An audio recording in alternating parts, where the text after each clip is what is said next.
Hello everyone. Welcome to my channel, Texas Gal Treasures. My name is Margaret, and in today's video, I'm going to be sharing with you how to set up an Etsy store from start to finish so that you can start increasing your profits when you're selling online by selling things on Etsy.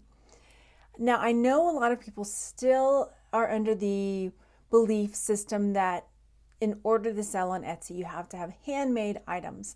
And for as long as I know, that is not true. So if you and I started selling on Etsy about 10 or 11 years ago, and I started selling vintage items. So in order to sell on Etsy, you can sell handmade items, vintage items, supplies to make other things, print on demand items, and digital downloads. There might be more, but those are the ones that I for sure know about. Today I'm going to walk through opening a store for vintage items, but if you're doing this for print on demand or other types of things, the setup is all pretty much the same. Getting started on Etsy can be super easy. I actually have a link so that you can get 40 free listings to start. You just click on the link at the bottom of the video and it'll say 40 free listings. So it gives you 40 free listings, it gives me 40 free listings for referring you, and then you get to start. The way Etsy works is when you list an item, it costs 20 cents to create that listing up front. So this way you can at least get started with your 40 items. At the end, when an item sells, then there's an additional final value fee. It's not as complicated as on eBay if you're selling on eBay, where it depends on the category, this or that. So let's jump in and get started. To get the 40 free listings, you'll go down into the description where it says 40 free Etsy listings, click on that link, and then you can click open a shop today. Now, in order to start, you're going to have to enter your email address. This is the site you're going to land on when you're opening your Etsy account. And I just noticed when I was looking at this is something that is new on setting up an account, is that you have to pay a one-time $29 setup fee because they're trying to keep their platform secure. It keeps people from opening just multiple shops over and over and over again. If their shop gets bad reviews or they get shut down, then they just go open another shop for free. So this keeps it a little more secure. So that's new. First things first, what brings you to Etsy? And you select the one that fits best for your shop. And then is there anything you want help with? If you want to get information on any of these different things, pricing, selling online, understanding finances, etc., then you can click those to get information. All right, now for the fun part, start your shop. Here's where you're going to set up all of the name of your shop and how you're going to get paid, all of the background stuff, English, United States, that's for me, yes.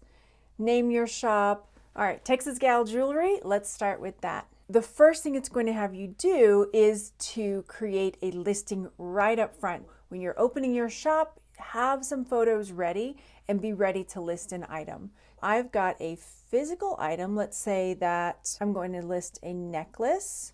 It's a pendant necklace. It's a physical item. And here's where you will let them know, is it handmade or is it something that somebody else made? Another company or person made this necklace that I'm going to sell. Is it a finished product or a supply? Finished product.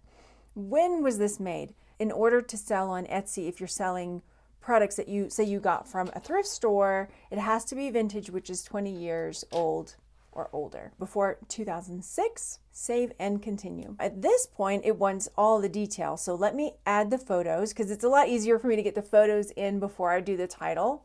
The next thing you'll do is drop in the photos of the item. And here I've got this charm bracelet we're going to start with. You'll enter the title. I'm keeping it pretty basic at this point. Carol Lee, charm bracelet, sterling silver, love, health, happiness. I'd probably add in more about the pearls and all of that, but I want to get this moving so you can see. For the description, I generally keep it pretty simple. I'll start with the title and I'll add any other details that I might want to put in there about the pearls, about anything that it stands out. And then I have a bit of a template that I use that I keep pretty consistent across my listings. I'll put the measurements, I'll put condition, and I'll put brand. For the measurements, I almost always have a picture as well so that they can refer to it from the picture. So it's about 6.5 inches long. Then I'll add the condition. I put here that it's in good condition with tarnished patina as seen in the photos. And then the brand is Carol Lee. I will probably add a little bit more to the description up at the top where the title is. Then I decide on the price, and for right now we'll put the price at $39.99. Quantity, there's one. I don't have any variations on this one. On these attributes, you don't have to do all of these, but you can. Because I know that it's sterling silver, I'm going to go ahead and put silver, sterling silver on this.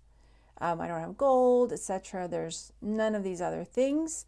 And then these tags you can do, but you don't have to do. That's just for SEO, search engine optimization, charm bracelet, and so on. And same thing with materials. You can add that. It's sort of redundant since it's used already. Sterling silver. And then details down here. This is a physical item. Yes, I've already done that. I have it listed. Oh, I put it originally in necklaces because I was going to list a necklace. So let's change that to charm bracelet. And then my shipping options. So I can create profiles for my shipping options, which makes things go a lot quicker. But for now, I'm just going to create a shipping option for something that's this size.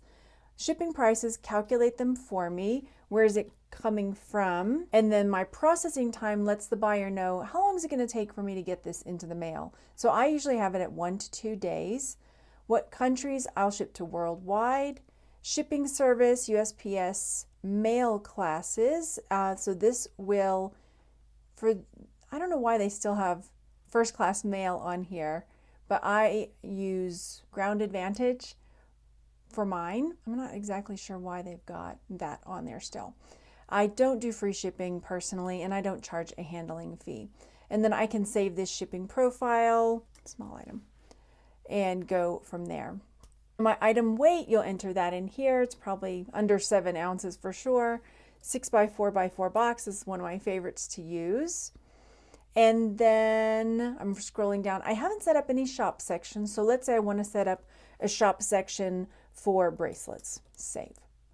And then right here it says renewal options. After 4 months, your item will become inactive unless you renew it. And so it's another 20 cents to renew it after 4 months. And so you can do that automatically. So it just automatically charges your account and keeps it up, or you'll relist it when you're ready and it'll just manually, if you do it manually, it goes straight into your inactive folder and you can renew them as you want to. Oh, please apply a return policy. Let's see. So yes, return policy. They just want you to acknowledge that you see that there's a return policy for your shop, and then save and continue. So here we go. Got my first listing. I can add more listings at this point or do it later. This is where you'll add your banking information so that they know where to send your money when you get paid. The next thing they'll have you do is to verify your identity. They'll have you take a picture of your ID, pose for a selfie to make sure that it matches, and then you can finish setting up your shop. Once you've completed that step, it's going to send you to sharing your billing information. This is where they'll charge you if there's any fees for your shop.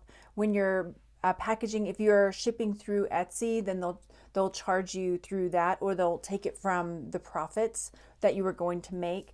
And when you want to renew your listing, so you'll have the 20 cents per listing after you've set up everything will come from your billing information. So you'll set that up, and then your shop security is like your verification for like two-factor authentication. I'm actually kind of pleased that they've started implementing all of these things. It used to be super duper easy just to go in and set up a new shop over and over and over again. I've actually never had to go through this whole process, and I probably have 4 or 5 shops for different purposes, and I've never had to do a lot of these security measures, which I'm kind of glad, because it really will help weed out a lot of people that might be there for nefarious reasons or scamming and things like that. So I'm pretty pleased to see that that's happening with the Etsy accounts now. I didn't want to go through all the security stuff with you guys, so I'm just jumping ahead. Once you've got all that done, you can start updating your shop to include your photo, whether it's a photo of you or a photo of your icon for your store that you've created.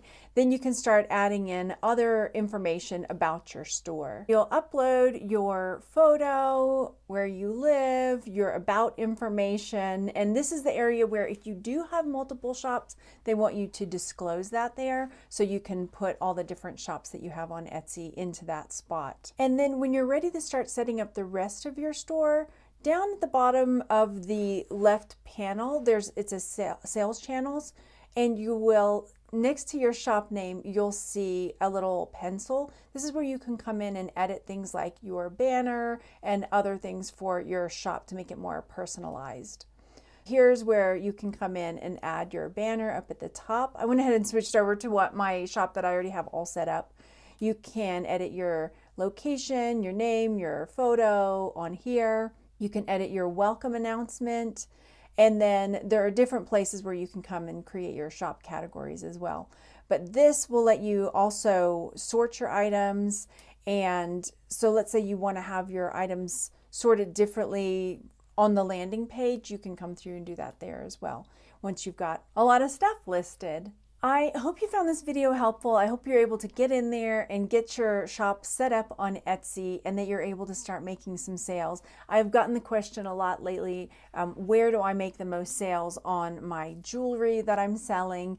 And my answer is always eBay and Etsy. So if you aren't on those two platforms, then I highly suggest that you start getting your items placed on eBay and Etsy for reselling thrifted garage sale and estate sale jewelry. I'll see you on the next video. Thank you so much for hanging out. Bye.